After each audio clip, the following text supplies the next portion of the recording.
Hey guys, welcome into the Horseshoe Huddle on Sports Illustrated live stream. It's an interesting take on the Horseshoe guys here tonight. I am the deputy editor of Horseshoe Huddle, Josh Carney, joined by our lead analyst, Zach Hicks. As I mentioned there at the top, a little different look here tonight. We're not going to do a full-on podcast, kind of just a live stream Q&A. But Zach, we had some questions pour in.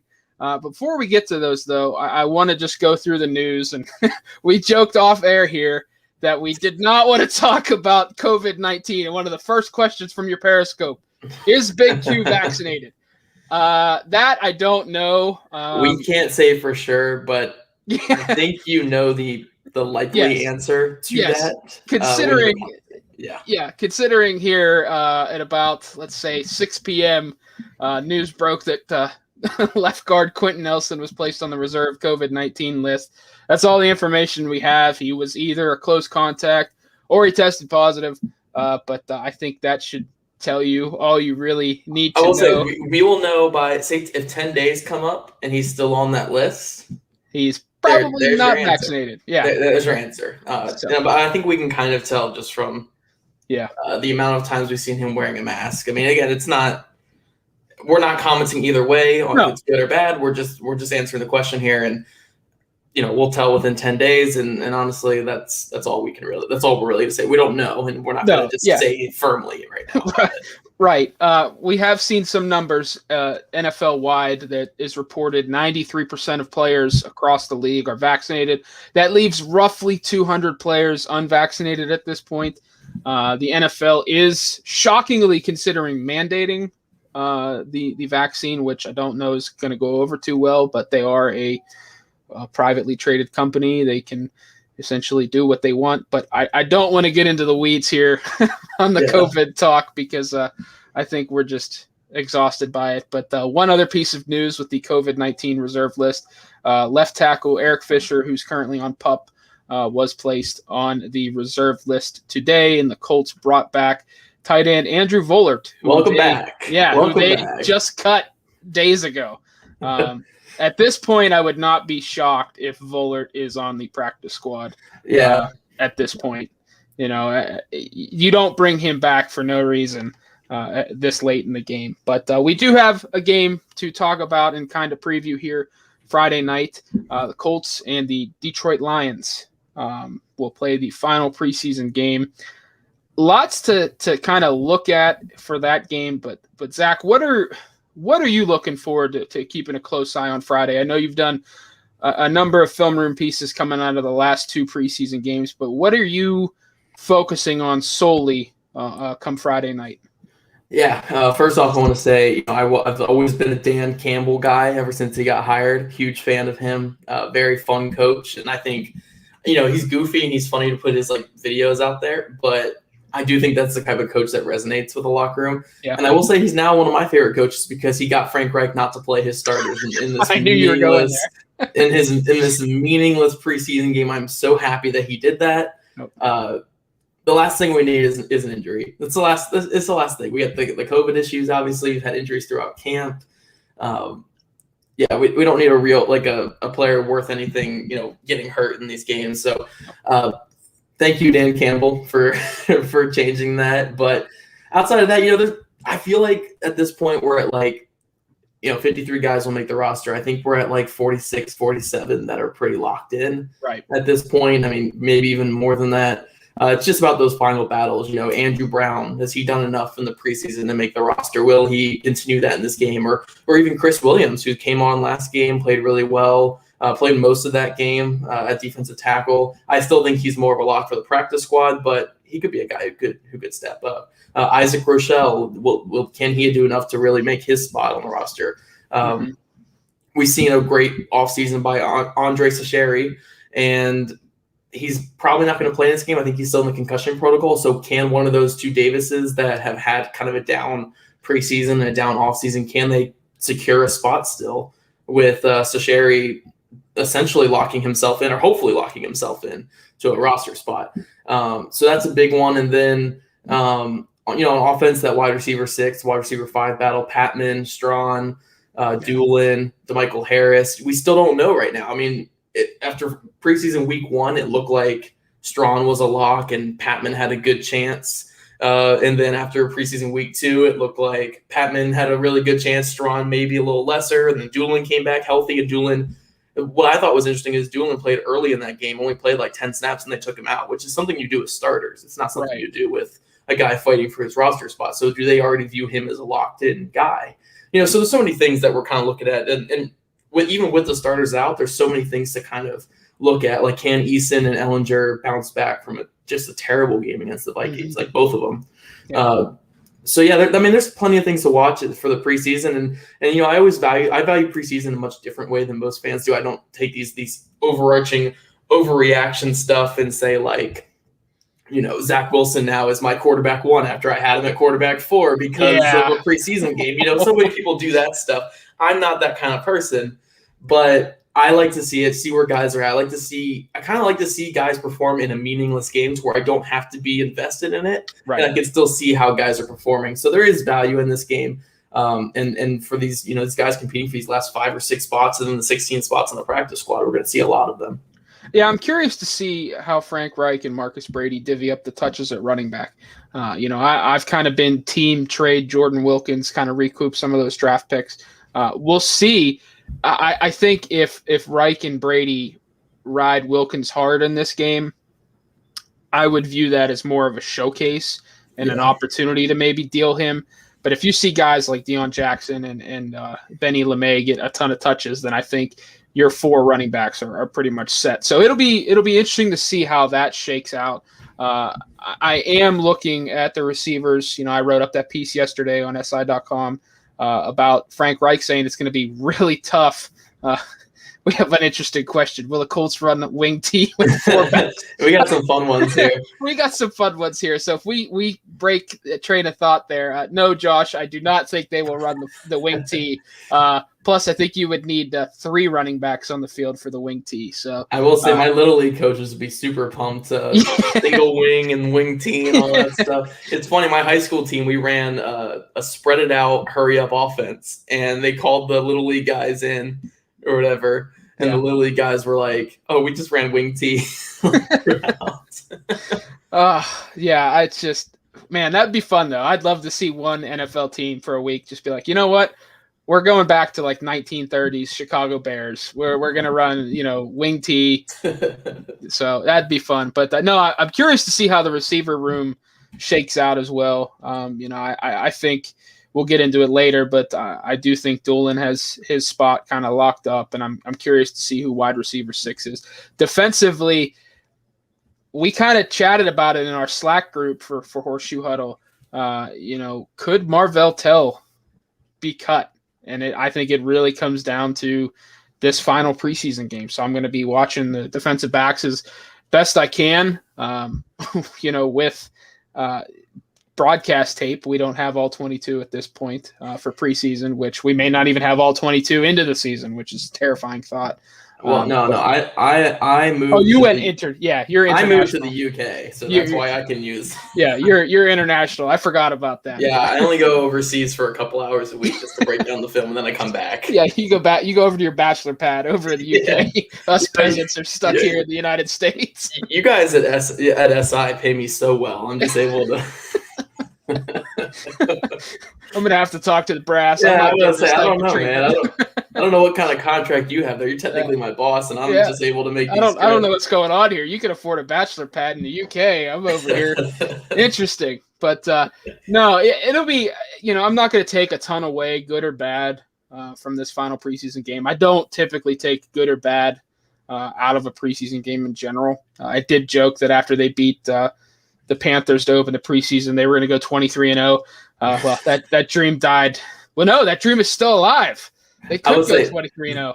The best thing about them winning that second I don't know if you guys watched, if you watched the broadcast version with actually the commentators talking, but those guys said it multiple times throughout the game that Mike Zimmer has never lost back-to-back preseason games. And I was like, first off, who cares? But second, I'm like, now I really want us to win this, so you guys just don't have that anymore. Well, like, you guys can lose that. So it's gone now. And now I feel like they're just going to say, like, only one time he's lost back-to-back preseason games.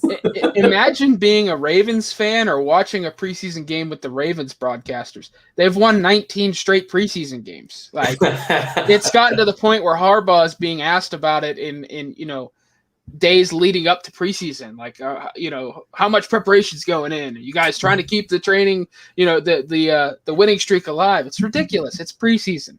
Like, the wins and losses don't matter. The tape does. But one last thing I wanted to get into before we get into the Q&A section here. You did an awesome job breaking down Julian Davenport's tape against the Vikings. That's a name that, I'll be quite honest, when they signed him, I hate to use this, but he was just a training camp body to me. I had thought, no way is he making the 53-man roster, and could he potentially be the starting left tackle week 1 against the Seattle Seahawks? After reading your piece, watching the game multiple times, looking at the clips you cut up, I think he's your starting left tackle week 1. Yeah. What did you see against the Vikings? Where were you at coming into preseason with Davenport? Where are you at now? Yeah, well, it's funny. It's like I wrote that article saying that he's basically locked in that left tackle spot. And the next day, Reich actually came out and said that Davenport's taking control. So that was nice to kind of see that right afterwards. I mean, it was kind of obvious you watched the game that he was going to be that left tackle. But coming into the when the Colts signed him, obviously, I mean, anyone who followed me with Stampede Blue, Josh definitely knows here. He's putting it on here. I was not high on that signing at all. I just thought he was a camp body. I didn't even think he was worth of a camp body, honestly. And a big part of it is I'm a huge proponent of having athletes on the offensive line, like just having good athletes. And Julian Davenport, even when I'm about to talk good about him here in a second, like, he's not a good athlete whatsoever. Right. And on top of that, he's not a good run blocker either. Like, he's a terrible run blocker. So I was just very down on that. I didn't know kind of how he would really fit with this offense. And I think the one thing that I didn't really account for was, one, just how bad Sam Tevi and Will Holden were going to be.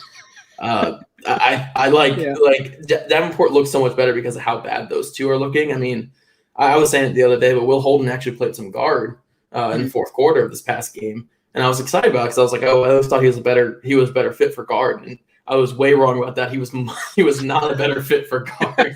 Do not play him a guard ever again.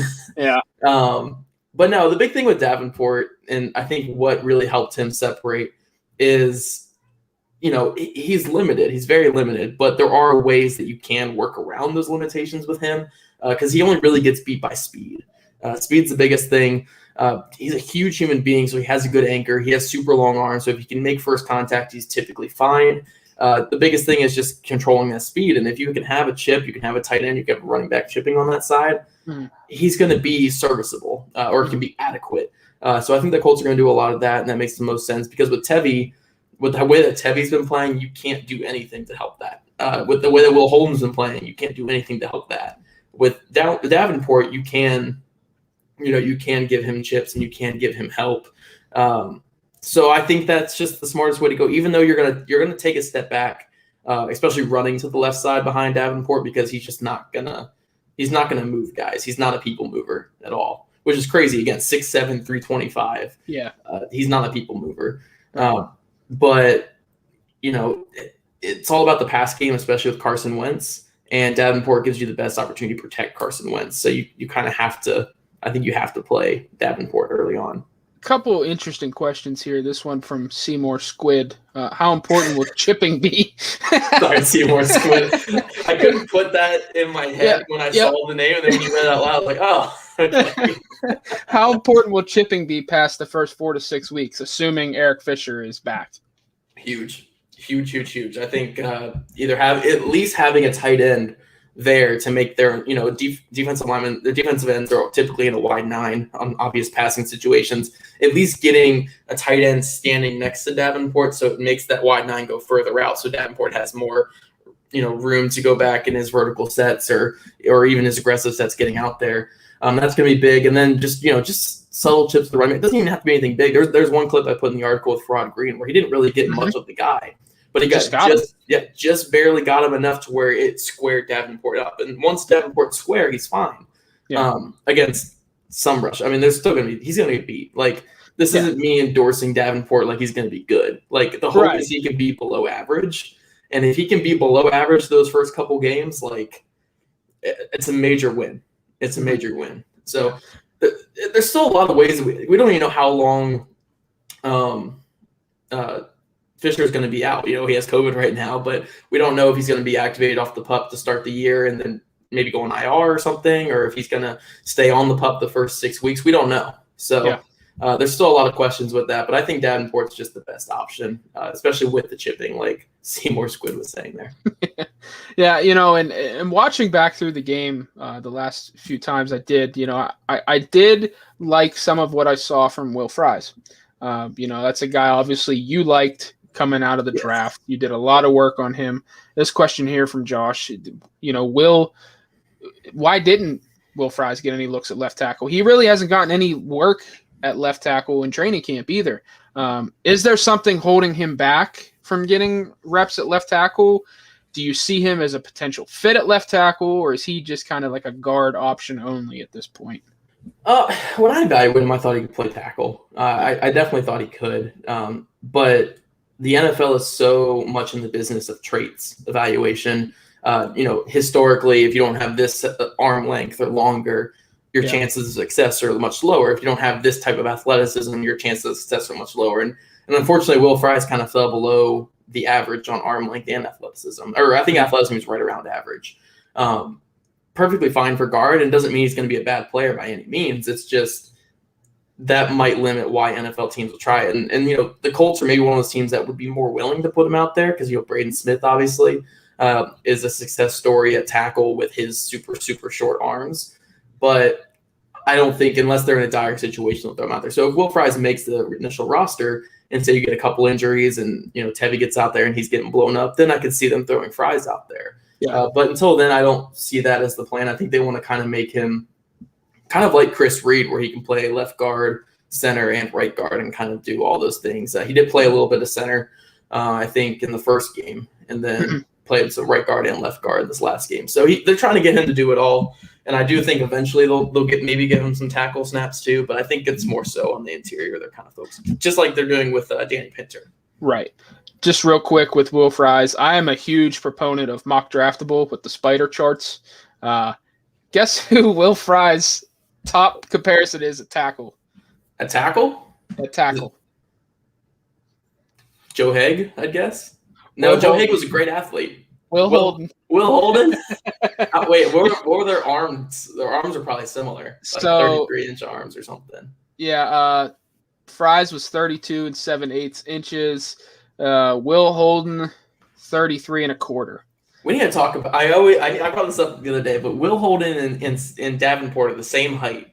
Yep. And Davenport has like 4 inches on arm length on him. It's wild. It makes no sense. It's absolutely wild. How is that even possible? Yeah, it shows up on tape. Oh my gosh, yes, it definitely shows up on tape. So is there any one player, before we get into the Q&As here, any one player you're excited to watch Friday night? Just solely one player. Yeah, it's Sean Davis for me, the rookie Sean Davis. I think that's the most interesting player that's going to be out there because obviously the Colts drafted him in the 5th round. They took him over guys like Ellinger and Strawn and Fries and all the guys that they view well. But we haven't seen much of anything. He's played with the 3rd team for most of camp. He's been injured for some of camp. Yeah. In the games, he's only gotten snaps at the very, very end of the game, and nothing noteworthy. So with this opportunity coming up, maybe he'll get the whole game. We kind of see what he is and see if he actually has a chance of making this roster. Because you don't want to get up on a 5th round pick before the season even starts. But that's tough to do. Yeah, Sasheri has played better than him. Sean Davis, the other Sean Davis, offers more on special teams if you want to go that route. So I don't really know where the spot is for him on this team right now. But maybe if he has a huge game, he can. So that's the most interesting player I'm excited to see. I did mention Marvell Tell earlier. I just, coming into the preseason, I thought there was absolutely no chance that he would even be considered a roster casualty. I'm gonna say Desmond Patman. We've seen him play some gunner here recently, which shows that he may be competing with Ashton Doolin. But you brought up a great point earlier. Doolin played 10 snaps, and was out of the game with the starters.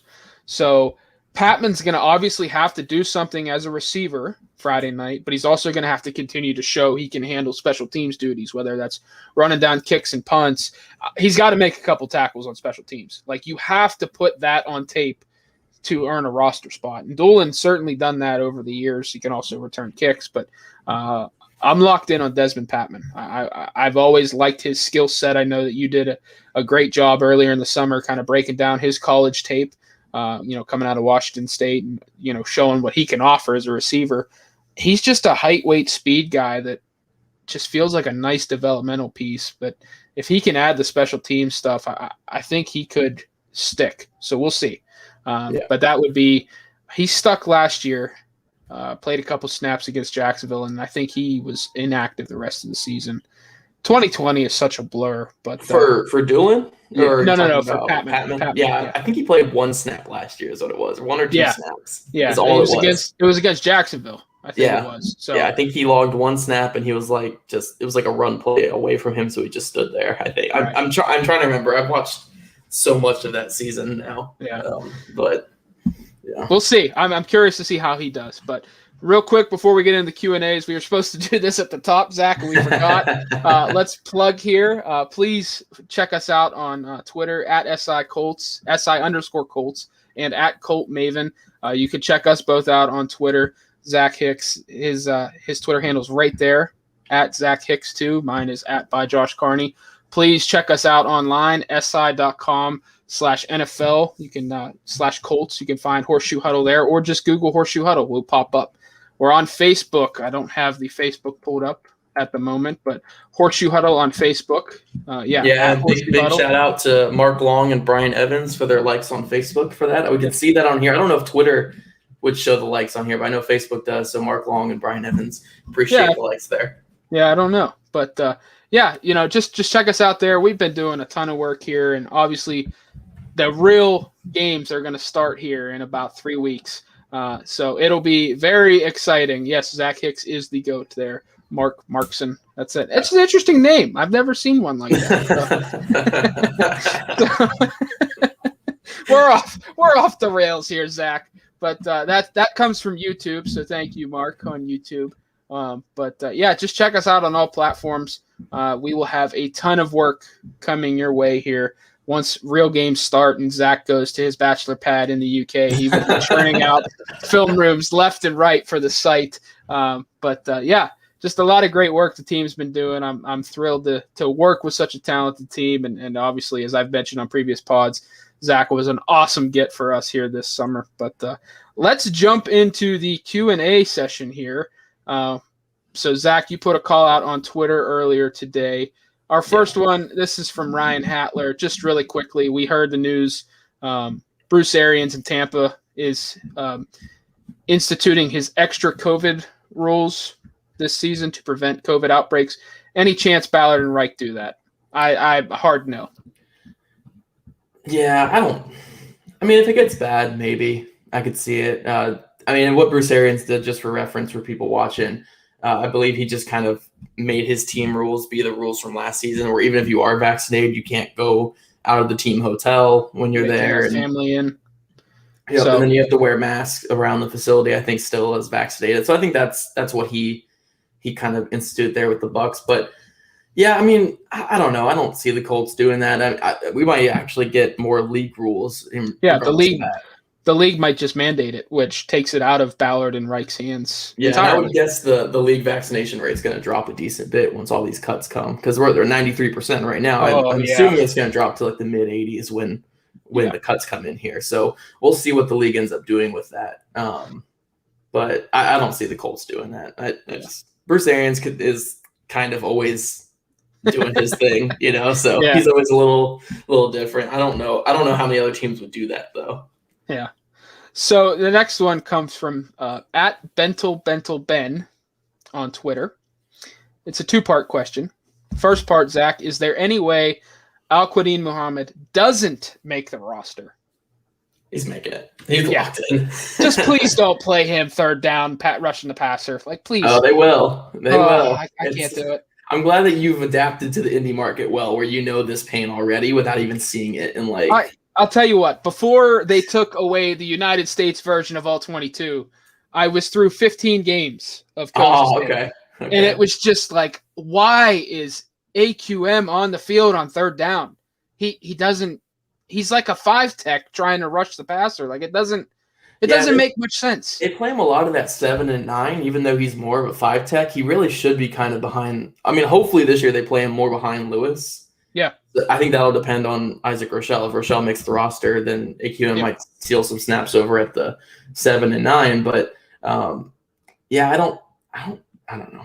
I'm fine with AQM on the field in obvious, rundowns and early downs like first and second down. But third down, you got to get your horses in there, and they just wouldn't do that last year. A lot of it was due to injury or inconsistency with younger guys, but I can't see that this year, considering the camp that Ben Banigou has had and how Kamoko Toure has looked, which we'll touch on later. But I think AQM's roster spot is locked in at this point. Yeah, and when we say we don't want him out there for passing downs and talk about him being kind of average, like that's a perfect guy to have at the bottom of your roster. Like absolutely, he's perfectly solid. Like I don't think he's as good as this player for the defense, but I was saying the other day he's like Zach Pascal on defense. It's just like you need those guys. Want. Yeah, a guy you want. You don't want him in an extremely like expanded role where he's like your top guy, but to have a depth guy like that, like you could do so much worse. So like.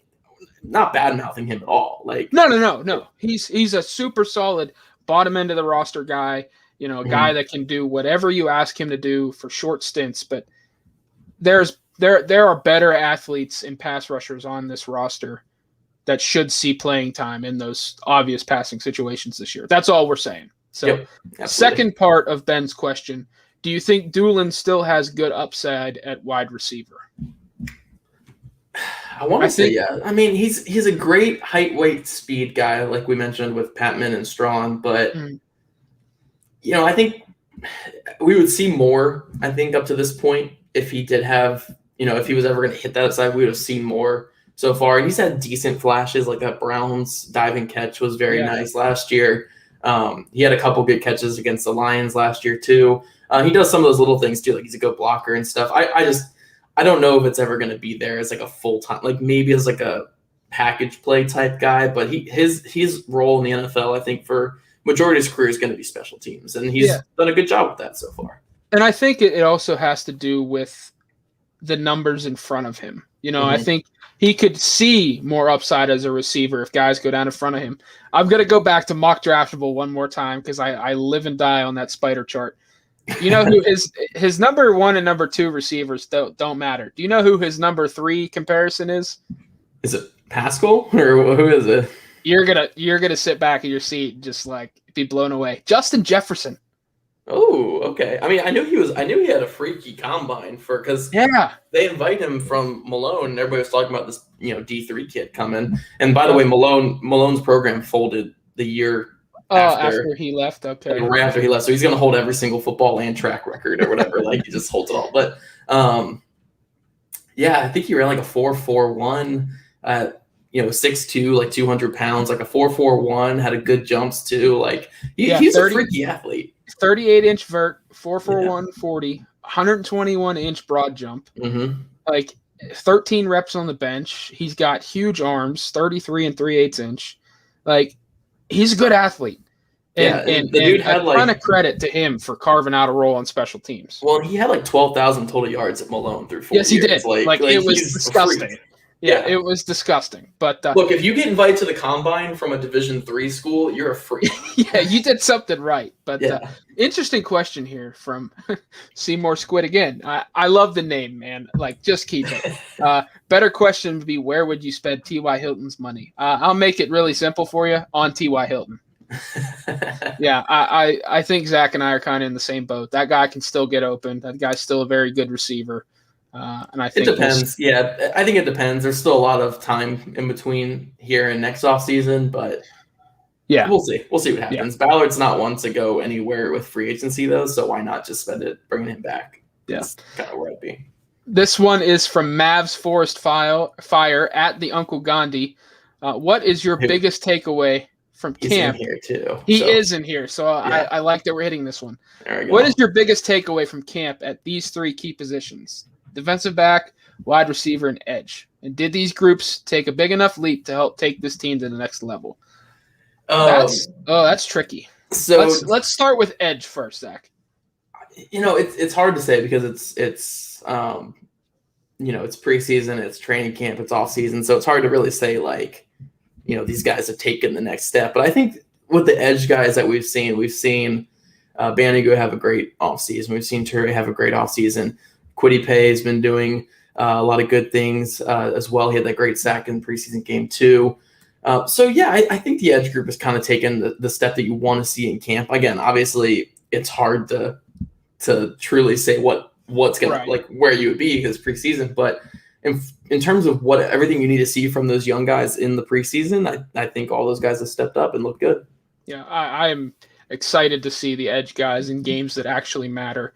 I just Ben Banigu, I was ready to cut at the beginning of training camp, and now it's like, wow, this guy's legit. It feels like, what would your takeaway be from the receiver room at this point? I mean, Mike Strawn is the next Calvin Johnson. He's going into the Hall of Fame. There's my takeaway. No, I'm kidding. I've been pleasantly surprised with that guy.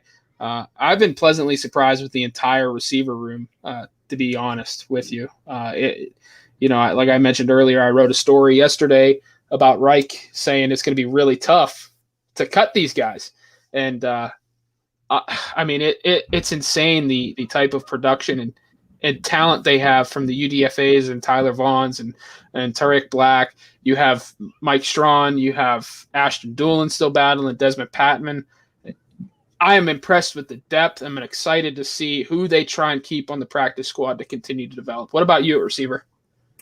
Yeah, I'm more intrigued, I think, than I was going into it. I think a big thing was, Patman I was kind of intrigued by because I kept him all of last season. And Strawn, I was like very, very hesitant because of, Division II guy. But yeah, they flashed a good bit. I still think they have a ways to go before they're like real producers, but all you really can ask for in these preseason games in the offseason is to flash. And Strawn's obviously been the talking point throughout all of the preseason, all training camp, and same with Patman these last 2 games. So just in terms of those guys, because those are the only guys that I think kind of like really, really matter there in the preseason here. I think that it's been very, very promising seeing those 2 guys play. And hopefully both of them make the roster. Yeah. What's your takeaway at defensive back? I think I know where you're going, so I want you to go first. I don't want to take the shine there. What's your takeaway at defensive back? Very surprising. Very surprising. I thought Tell was going to solidify his spot, and obviously that hasn't really been the case. He's kind of, I think we were talking about it earlier. I think 3 or 4 beat writers already come out with roster predictions and haven't had Tell on the roster. Now he could still make the roster. It's just, I find that very interesting. I don't think any of us have cut Tell in our predictions either. So yeah, that floored me today when. But they've all kept 5 safeties, I think, and we've only kept 4. Right. So that definitely did floor me a bit when Andrew brought that up in the Slack channel. But but the biggest surprise has been Andre Sacheri. Yes. Yes. Like I'm honest. I'll be honest, completely honest, and it might be just because he was a corner and that's why, but. I'll be completely honest. If he even was a safety, I wouldn't have even included him in the article. But Andrew, I know we haven't cut Tell yet. I'm just saying that the thought that he's even like on the roster bubble is something I didn't think. But when it comes to Andre Sacheri, in the offseason I did who's competing for that final safety 4 spot, and I had both Sean Davis in there, I had Ibrahim Campbell, I had the other guy who got cut like early on that they have from the Chargers. I can't remember his name right now, but I had all these. I include like 6 guys that were competing for that one spot, and Andre Sacheri was the guy who I didn't even consider. Like I didn't, 26-year-old. I think he's like 25, 26, who's been with Houston, Detroit, and now he's here. I think he was also with Arizona on their practice squad for a bit too. And now he's here. And I didn't think anything of him. He never played in the regular season. Wasn't really like a promising young rookie or anything. And he's come out and he's kind of done the Roland Milligan thing from 2018, where you can play slot, you can play strong safety, play free safety, you can do special teams, and do them all at a pretty. I mean, he's flashed a lot more in these preseason games than either of the Sean Davises, than a lot of these depth corners and safeties, and if it were up to me, I think he had solidified his spot. I know a lot of the beat guys are putting him on a roster. I know Jake's been saying that he would, if he could bet money, he would bet money on Sasheri making the roster. I think he's going to make it, which is outstanding. Again, coming into camp, if you had me rank all 90 guys on the roster, I probably would have had him in that 80s range. Yeah, he wasn't even on my radar. Like I didn't have him on the first roster prediction. I didn't have him on my second. I think I was one of the few that didn't have him on my second. And now, though, I mean, I think he's in, but he's played for the Texans, the Lions, the Cardinals, Panthers, the Cardinals again, and then the Colts. So he's bounced around, and his dad, Derek, played 7 years in the Arena Football League. So obviously some professional bloodline there, but that feels like a really cool story of a guy put in the work, paid his dues, bounced around, and might finally have a legitimate role with a defense that could be top 5 this year. I know we had someone comment earlier that question. I think they're in that 7 to 9 range. Yeah. But the talent is certainly there. I did want to bring up this question. This one wasn't from Twitter. This was from YouTube. This is Colts Loyalist 5678. Any chance they acquire someone after cuts to, and I think he's as stunned as I am about to say this, support Davenport? I 100% think. I will say this, Colts Loyalist. I will say this, buddy, and I think I've talked to him on Twitter a couple times too. That name seems very familiar to me. Yes. But something around the league that it's sometimes hard to even think about because we're always stuck in our own team's bubble and stuff. Is the Colts probably have one of the better backup tackle groups across the league. That's how awful, just truly dreadful backup offensive tackles are league-wide. I mean, just terrible. I mean, you go to any team and nobody's cutting a quality tackle. It's just not going to happen. So, I mean, if you're looking at guys to bring in, I think the only case you can make would be Russell Okung, but he's probably waiting for a starter to go down for the season so he can step in and be a starter all year. Why would he come to the Colts, play for 5-6 games, and then become a backup? I don't see the point. So I think it's just Davenport. I don't think there's anyone worth. It's just. I'll throw out one name here, and it's just because I am a Steelers fan. I follow them closely. Joe Haig is offensive tackle 4 at this point. Like he is fallen behind the rookie out of Texas A&M they drafted. Could be a 53-man cut. He'd be cheap. He can play left and right tackle. He's not very good, but no. I mean, I think if you go after an Okung, you're going to have to pay at least $7-8 million a year at minimum, and I just don't know that you want to do that. But the biggest thing I would throw out there with Haig though is the Colts had a chance to keep him for $1 million. Yeah, and $1 million, and he went to Tampa. They paid him more. Yeah, said we're good. And then he came to Pittsburgh on a vet min. And he's going to get cut. I think he's closer to being out of the league than being a serviceable backup tackle. It should tell you where you're at. But that's just one name. But I do agree with you. I think it's Davenport at this point with some tight end help. That's a little scary to think about, but that's where we are. So this one is from Felipe Costa. I'm sorry if I butchered that. I sincerely apologize. The MO more recently has been to keep 3 quarterbacks, and he says in parentheses, which isn't the best option if we're being honest. Do you see that being the case again this year with the Colts? And if not, in parentheses, hopefully, who takes the QB3 spot? A wide receiver 7? They're keeping a 3rd quarterback because of this thing called the coronavirus continuing to float around. They are – I mean, we've seen quarterback rooms be completely wiped out. Look at the Vikings this year. They had to practice with Jake Browning the entire day. The Broncos last year. Kendall Hinton. The Broncos played Kendall Hinton at quarterback last year and legitimately played like it was the 1940s without the forward pass. I think the Colts would be wise to keep, if possible, 4. Not on the 53-man, but have a guy on the practice squad. I don't care if you bring back in Jalen Morton. At this point, or try and sneak Brett Hundley onto the roster as one of those 4 guys with, 2+ years in the league as a practice squad guy. You got to keep as many quarterbacks as you can because we don't know what the vaccination records are. And either way, we're not going to make it political, but you just never know what happens. And you need a competent guy at quarterback. You can't put a receiver who played some quarterback in college under center and say, go, yeah, Zach Pascal, great. All right. Or Paris Campbell, can you run the read option like you did in high school? We've seen Zach Pascal throw 2 passes with the Colts. Yes, we have. Both of them have been slight overthrows to Nyheim Hines on what should have been touchdowns. Yeah, that's true. So, yeah, I'm keeping 3 quarterbacks. I have on all of my roster predictions. Where are you at with quarterback? I mean, if we're doing prediction, the Colts are going to keep 3, I'm pretty sure. If we're doing what I would do, again, I've been pretty adamant about it. I very much like Sam Ehlinger. I think great dude, does so many things right. I don't see him as an NFL quarterback. No. And the preseason games have kind of solidified that for me somehow. Even though it's preseason, it's just seeing that arm again on display. I don't think he's an NFL guy. I think he's worth keeping on the practice squad to just try and develop. Yeah, and he can be like a Nick Mullins type, and I think that's probably his ceiling is a guy who can travel around and be a QB2, QB3 who can come in and complete some passes. But if it were up to me, I probably would rather go for more of an upside guy, throw him on the practice squad and have my 3 or 4 that way. Yep. But yeah, the Colts, if we're going with what the Colts are going to do, I mean, they've been praising Ehlinger all offseason. Ehlinger's done a lot of things good and a lot of things right for this team. Yeah.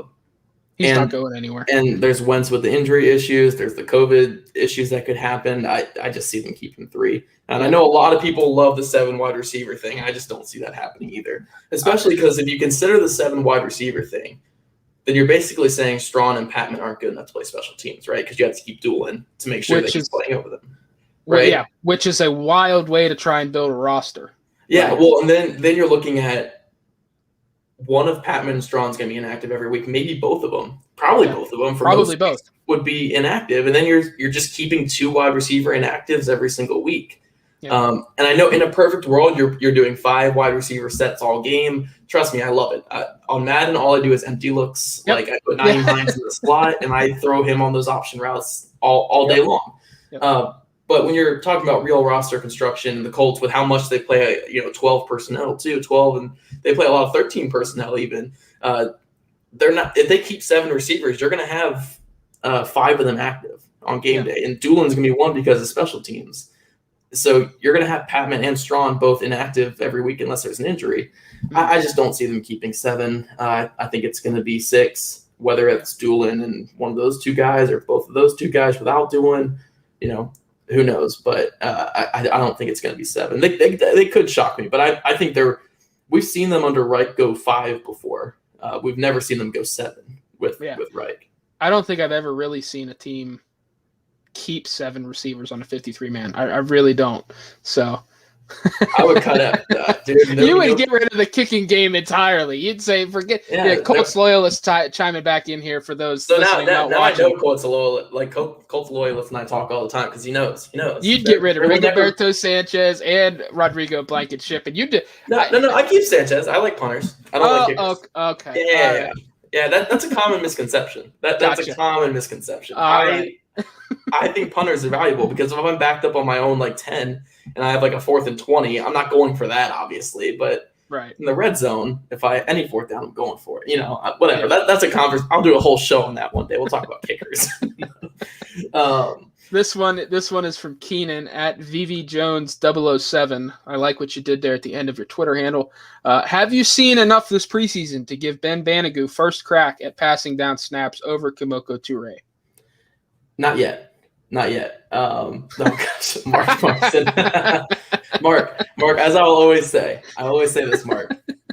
It's kind of like that religious thing, like love the sinner, hate the sin. That's kind of like me with kickers. Like love the kicker, hate the kicker position. Dude, Blankenship I think is an awesome dude, and I love that he is just he's kind of scamming the Colts out of money because he's playing this useless position. But I respect the hustle, dude. I respect the hustle. So I'm a big wild fan of people that are kickers. I'm not a fan of kickers at all. He said scamming the Colts out of money. Well, all kickers league wide are scamming teams. I think that's true. That's very true. That's man. But going back to Keenan's Ben Bannigan over Kamoko Toure in passing situations. Have you seen enough? You guys know I'm a big Bannigan fan. I wouldn't say that's enough to give him those snaps right over Toure. I think both of them warrant more snaps than they've gotten in years past. I mean, something that people don't talk about enough is Toure during his breakout 2019 season through those first 5 games averaged like 15 to 20% of snaps at best. And I think it was like 15% of snaps throughout those 5 games where he broke out and we all thought he was a bona fide stud. He was barely playing. And even Bannigan, when he was getting snaps as a rookie, like his most in the game was like 40 or 30% of the snaps. So like they've never really been getting these snaps. So I just want to see them get on the field more. Is all. Like I don't care which one it is. I don't think Bannigan's really, gotten past Toure off a preseason play, but I think Bannigan's shown that he warrants some play and not to be a healthy scratch all year. Yeah.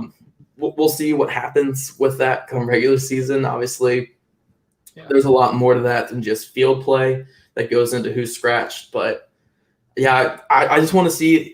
I want to see these young kids. I always call them young kids because they're just younger players. But like, I want to see what they got. Super athletic. They flashed in the past. Like just give them a shot. And if they crash and burn, get rid of them. Like I just want to see what they have though before we eventually at the point where they're both free agents and we have no clue what the hell they are. Yeah, Andrew and I talked about this last week. We want to see that NASCAR package, like the what was it, the 07 Giants made famous, but like just put your athletes along the defensive line and say, go get the passer. It doesn't have to be a Toure over Bannigan or Bannigan over Toure. Like I'm interested to see how the Colts kind of divvy up some of those pass rush reps. But I, like Zach said, I just want to see the young guys on the field. You need to see what you have before their contracts run out, because you don't want Bannigan to see 5 snaps a game and then he signs a cheap 1-year deal somewhere and blows up like a Shaq Barrett. Like, I was covering the Broncos when that happened, and it was like, this guy can rush the passer, and obviously it's hard to get snaps behind a Von Miller, but sure enough, Barrett goes and blows up, and now he's a very rich man in Tampa Bay with a Super Bowl ring. But this is the last one we'll take. This is again from Seymour Squid. Our D-line depth is too good. Where would you prefer that depth? I'm going to say linebacker, Zach. I think I'm a huge Zaire Franklin fan. But I am slightly concerned about the linebacker depth, especially with Anthony Walker in Cleveland. I would like to see another veteran linebacker there. Obviously EJ Speed's going to have a bigger role. Matthew Adams should make the roster, but we know what he is. I don't see Malik Jefferson making special teams. If he makes it, would be kind of his thing. But they got Jordan Glasgow, who's locked in for that special teams role. So I don't know. Right. We'll have to see. So that's where I'd like to see like another body. Where would you like to see extra depth? Kicker? No, they cut my favorite of the two. Just kidding. I would probably say corner. I think corner has way more questions than answers right now, because like outside of Kenny Moore, does Xavier Rhodes regress? And I think that's a very real conversation to be had, and something that we haven't really talked about at all this offseason. Yeah. Well, is he like was it just a 1-year flash in the pan coming back and then dropping off again? And after that, Rocky Ascent, does he finally turn the corner and become a guy that you can actually rely on playing? Mm-hmm. Is TJ Carey enough? Is Marvell Tell even a rosterable player at this point? Can Isaiah Rodgers play real defensive snaps? I think these are big questions. And I'm not saying add another vet or something there. I would wish there were more statements than questions in that group right now. And I think we just have so many questions. And honestly, if just one of those young guys can prove that to where next year we don't have to question it, like if Rocky Singh can solidify himself as a starter, or Isaiah Rodgers can solidify himself as a guy who can play, and same with Tell, then I'm good with that. I just want to see 1 or 2 of those young guys kind of turn into statements rather than questions. That's an interesting comment from Turner 21 Hayward 20. 7. I don't recall them keeping 7 wide receivers on the They actual. might have when there was some injuries. I think they had Mojo come on. They brought Mojo from the practice squad, and then they had Patman, obviously, and they had Doolin still on the roster. But I think it was when other guys were hurt, they still brought guys up. Because they could do it for COVID type. Yeah, but I'm saying they actually there probably was a point, to Turner Hayward, good research there, and definitely proved me wrong there. But there probably was a time where they had 7 on the actual active roster, but it was probably with when Pittman was probably on IR, or not Pittman on IR, but other guys above were banged up and weren't going to play as many snaps or something. And if I remember correctly, because of the way the protocols were in place last year, you could bring up guys without having to make roster moves. You can do 55 on game day, I think. Right. It gives you 2 extra bodies that you could essentially dress, if I remember correctly from last year. But again, not to go back on topics before we end the show, I don't think it's a smart way to build a roster because you're going to keep 2 of those guys inactive, which is going to hurt other positions elsewhere. I had one question for you, though, Zach, before we go. How are you feeling about Rocky Sin? I know he had some struggles in that Panthers game. He had some tough times in the scrimmages leading up to that game. Are you feeling okay with him as your cornerback 3? And where are you at with this group looking past the 2020 season? Because I think that's a position that Ballard is going to dive heavily into come draft. Yeah. No, I think that's something that this year is huge for him. And I've been saying it whenever I've talked on a lot of shows and talked about the Colts team this whole offseason is we talk a lot about this quarterback position being under evaluation this year. And it is. It's a huge evaluation year for that quarterback position. But it's also a huge evaluation year for wide receiver, for defensive end, and for corner. And arguably those are the three most important ones after quarterback. Maybe left tackle would be above. But, those are very, very, very important positions. And the Colts have major question marks at each one of those. And they have young guys trying to see if they can be, long-term guys or even, for the near future. And I think Rocky Sin's a huge part of that with corner. There's been a lot of good flashes. And honestly, from just looking at the advanced stats and watching his film, he's a good zone corner. He's a good zone corner. And the Colts play that on most of their snaps. The issue is you have to play some man in the NFL. You have to do some zone match type stuff. And that's where a lot of the issues came. And if you get to the point where he was last year, where there was a good amount of penalties, there were him getting beat down the field, him getting beat off the line in press. Press has been a big issue, and he looked good this past game in press, which was great to see. If you're at the point where you're a liability in those areas, though, you're not really playable. You're not like a consistent guy you can play as starter. So there's reason to be concerned. There's reason to say this is kind of like a make or break year for him. But there are good things on film. There's good things he's shown. He can be a good player. And he's got a really good coach with him. James Rowe is an outstanding coach. You guys know I did that big article on him with Stampede Blue. I talked to him a couple of times. I talked to a lot of players who played with him, guys who all had career years. Shamar Jean-Charles went in the 5th round to the Packers this past draft class. He was on nobody's radar going into that final year. And he had solid tape last year too. He led college football in pass breakups. And I think he had it was something like there was a higher chance of there being a pass breakup than a completion if you threw his way last year. Yeah, I do remember reading that, which was like that you don't see that. So yeah. So I like the coaching he's getting. I like what we've seen so far. I'm not going to say I fully am convinced he's a good starter because I think we need to see it. But this kind of is a make or break season for him, and it's part of that evaluation season. I want to see what we have with him at least one more time before we pull the plug and say, okay, we need to address this position. So like Colts was saying, he normally performs well in training camp and preseason. Yeah, he does. He definitely does, and that's why I'm not saying he's arrived or anything. Right. And I don't think he's got to put it together. I don't think I'll ever say that about preseason. Honestly, I'm much lower in the preseason than most people are. I think. You mean you weren't salivating over Jacob Eason's performance week 1? Here's the thing, and I know we're kind of still rambling here when we said we're finishing up, but if you really watch preseason, the coverages are basically just cover 2, and then it's very vanilla. It's cover 2 zone, some cover 3 zone, and then a lot of just straight up man with a single high safety. That's all. I mean, if you watch the Colts defense throughout this preseason, it's all just cover 2 zone. It's like they'll get a man coverage call in there every now and then, but it's literally all cover 2. I mean, you see PJ Walker on that really great zone hole shot that he had in week 1 down the right sideline. That was just cover 2 zone, very basic cover 2 zone, and that's kind of what they've been doing. So it's just hard to evaluate with that because this isn't what anybody would see on a real NFL field in the regular season. There's so much. Every single play is like zone match in the NFL. Basic cover 2 zone, you're not going to see that. But anyway, Rock does step up well in the training camps and preseason typically, so it's really on him just to do that in the regular season. We've seen good spurts, we've seen good moments, and we've seen him good in certain areas. It's just putting it all together and solidifying the other corner spot. Yeah.